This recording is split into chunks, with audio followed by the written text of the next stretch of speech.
मरहम जाग जाते हैं। जरा मोहब्बत से ऊंचा बोले सुभान अल्लाह। सुभान अल्लाह। हुसैनी याद में जब मोहतरम गम जाग जाते हैं, दिलों के जख्म कम होते हैं, मरहम जाग जाते हैं। और इधर छेड़ा किसी ने जिक्र करबल के 72 का, इधर छेड़ा किसी ने जिक्र करबल के 72 का, उधर सुन्नी के सीने में मुहर्रम जाग जाते हैं। उधर सुन्नी के सीने में मुहर्रम जाग जाते हैं। इधर छेड़ा किसी ने जिक्र करबल के 72 का, उधर सुन्नी के सीने में मुहर्रम जाग जाते हैं। मैं कमांडर साहब कहाँ चले गए? इससे पहले जब मैं बोल रहा था बहुत शानदार बोल रहा था, अब थोड़ी सी आवाज कम है और थोड़ी सी आवाज खींच भी रहा है, थोड़ी आवाज बढ़ाई। मोहब्बत से बोलिए या रसूल अल्लाह, या रसूल अल्लाह। कम होते हैं, मरहम जाग जाते हैं। इधर छेड़ा किसी ने जिक्र करबल के 72 का, उधर सुन्नी के सीने में मुहर्रम जाग जाते हैं। और एक शेर सुने कि सब कुछ भुला दिया है मगर याद है हुसैन। जिसको हुसैन याद है बस वही मोहब्बत से बोले सुभान अल्लाह। देखिए मेरा 15 साल का तजुर्बा ये है, मैं 15 साल से जैसे जुलूस कर रहा हूँ मजमे में, महफिल में दो लोग नहीं बोला करते, एक वो जिसके दिल में कोई गुटका होता हो, दूसरा वो जिसके मुंह में गुटका होता हो। अब आप खुद फैसला करें कि आप कौन सी कैफियत में हैं। अगर यकीन आप सारे इमाम हुसैन में बड़ा मोहब्बतों के साथ में बैठे हैं तो जरा दोनों हाथों में लाके बोले सुभान अल्लाह और मोहब्बत से बोले या रसूल अल्लाह। सब कुछ भुला दिया है मगर याद है हुसैन। नेटवर्क बिल्कुल गायब नहीं होना चाहिए। सब कुछ भुला दिया है मगर याद है हुसैन। अब भी हमारे सीनों में आबाद है हुसैन, अब भी हमारे सीनों में आबाद है हुसैन। सब कुछ भुला दिया है मगर याद है हुसैन, अब भी हमारे सीनों में आबाद है हुसैन।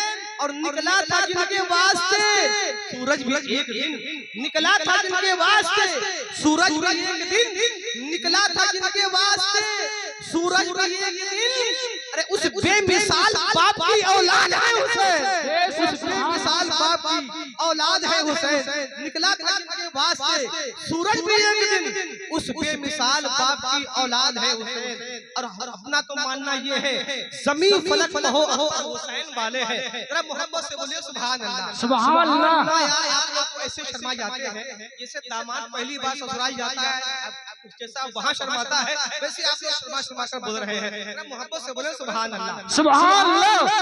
एक साहब की नई नई शादी हुई, पहली बार वो ससुराल पहुंचे, बोलना कुछ जानते नहीं थे, खामोशी से आए, खामोशी से बैठे, खामोशी से चले गए। जब जाने लगे तो उनकी सास पीछे पीछे चल दी और जा करके अपने दामाद की माँ से कहा, आपा ये आपका कैसा बेटा है, बहुत शर्माता है, न कुछ बोलता है, न दुआ न सलाम, खामोशी से आया खामोशी चला गया। तो माँ ने कहा कोई बात नहीं आपा, हम अपने बेटे को समझाएंगे। जब बेटे ने कुछ दिनों के बाद में कहा अम्मा ससुराल जाएंगे, तो माँ ने पाबंदी लगा दी, बेटा तू ससुराल नहीं जाएगा, इसलिए कि तू पहली बार गया, तूने बड़ा बेइज्जती कराई, ना तूने दुआ करा ना सलाम किया, खामोशी से गया, खामोशी से चला आया। तो अम्मी एक बार जाने की इजाजत दे दो, अब जाएंगे बोलेंगे, अब जाएंगे तो बोला भी करेंगे। कहा बेटा अगर कुछ ज्यादा नहीं बोलना है तो सिर्फ हाँ और ना में ही जवाब दे दिया कर। हाँ अम्मा ये सही है, हम ससुराल जाएंगे, हाँ और ना में जवाब दे देंगे। मैंने कहा बेटा जाया करो, दुआ सलाम भी कर लिया करो। ठीक है। माँ ने कहा था हाँ या ना में जवाब देते रहना। जब गया, जब ये लड़का अपने ससुराल पहुंचा, बहुत लंबा सलाम ठोका, अस्सलाम वालेकुम खाला, खाला कुछ हो गई, वालेकुम सलाम बेटा बैठो। अब माँ ने कहा था कि हाँ और ना में जवाब देना। अब उस लड़के ने कहा, अब उस लड़के की सास ने कहा कि बेटा सब खैरियत। माँ की बात याद आ गई कि हाँ और ना में जवाब देना। माँ ने जब सास ने कहा बेटा खैरियत, तो जो लड़के ने कहा हाँ। कहा बेटा जो मेरी बेटी तेरे निकाह में है, कहा वो ठीक है, कहा ना। माँ ने कहा था हाँ और ना में जवाब देना। जब उसने पूछा कि बेटा तुम ठीक हो, कहा हाँ। कहा मेरी बेटी ठीक है, कहा ना। कहा बेटा क्या हुआ, बुखार आ गया, कहा हाँ। कहा क्या बेटा दवा नहीं दिलवाई, कहा ना। कहा बेटा क्यों नहीं दवा दिलवाई, क्या मेरी बेटी को मार कर ही छोड़ेगा, तो कहा हाँ। तो देखिए कभी कभी ऐसे हालात हो जाते हैं, जो लोग ज्यादा बोलते नहीं है, बोलना पसंद नहीं करते, कभी कभी ऐसी गाँव पे जाकर के फंस जाया करते हैं। अल्हम्दुलिल्लाह हमारा मानना ये है कि जुबान मुस्तफा जान रहमत के सदके में मिली है, ये हाथ मुस्तफा जान रहमत के के सदक़े में अल्लाह ने अता किए हैं। और अपना मानना ये है कि हाथ नबी के नाम पर उठाया जाता है, उन हाथों में कभी बीमारी नहीं लगा करती। तो जिसका ये अकीदा है कि हाथ अल्लाह ने मुस्तफा जान रहमत के सदक़े में अता किए हैं, तो वही दोनों हाथ उठाए और मोहब्बत से बोले या रसूल अल्लाह, या रसूल अल्लाह, मोहब्बत से बोले या रसूल अल्लाह। ज़मीन फलक लहो अख्तर हुसैन वाले हैं, निर्भर का नहीं होना चाहिए, हर हर बंदे का हाथ उठाना चाहिए। ज़मीन फलक लहो अख्तर हुसैन वाले हैं, ये कायनात के मंजर हुसैन वाले हैं, ये कायनात के मंजर हुसैन वाले हैं। ज़मीन फलक महो अख्तर हुसैन वाले हैं, ये कायनात के मंजर हुसैन वाले हैं। और कटा तो सकते हैं लेकिन झुका नहीं सकते, कटा तो सकते हैं, कटा तो सकते हैं लेकिन झुका नहीं सकते। अरे हमारे जिस्मों पे ये सर हुसैन वाले हैं, हमारे जिस्मों पे ये सर हुसैन वाले हैं। कटा तो सकते हैं लेकिन झुका नहीं सकते, हमारे जिस्मों पे ये सर हुसैन वाले हैं। बात ये है बैअत या सर, यही था तकाज़ा यजीद का। बैअत या सर, यही था तकाज़ा यजीद का। महरूम तो कोई भी सवाल ही नहीं गया। मोहब्बत से बोले सुभान अल्लाह।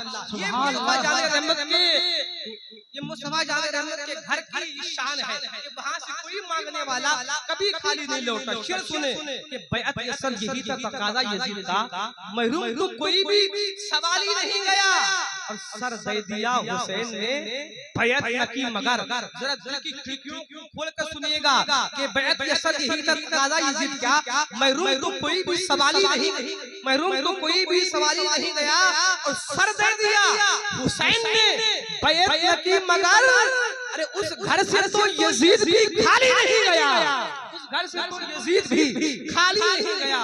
बैअत या सर, यही था तकाज़ा यजीद का। महरूम तो कोई भी सवाल ही नहीं गया और सर दे दिया हुसैन ने, बैअत की मगर। उस घर से तो यजीद भी खाली नहीं गया।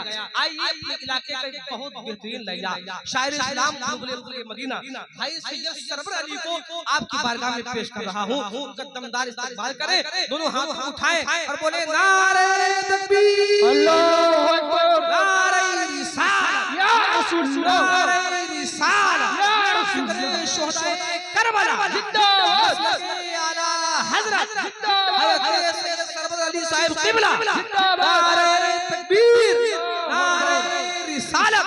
अभी आका मदीने में मुझे सब कुछ बुला कर दे, मेरे हक में अगर ताजुल शरिया भी दुआ कर दे। और बहुत अच्छा कहा है नात में, ताजुल शरिया ये नबी मुख्तार कुल है, जिसको जो चाहे अता कर दे।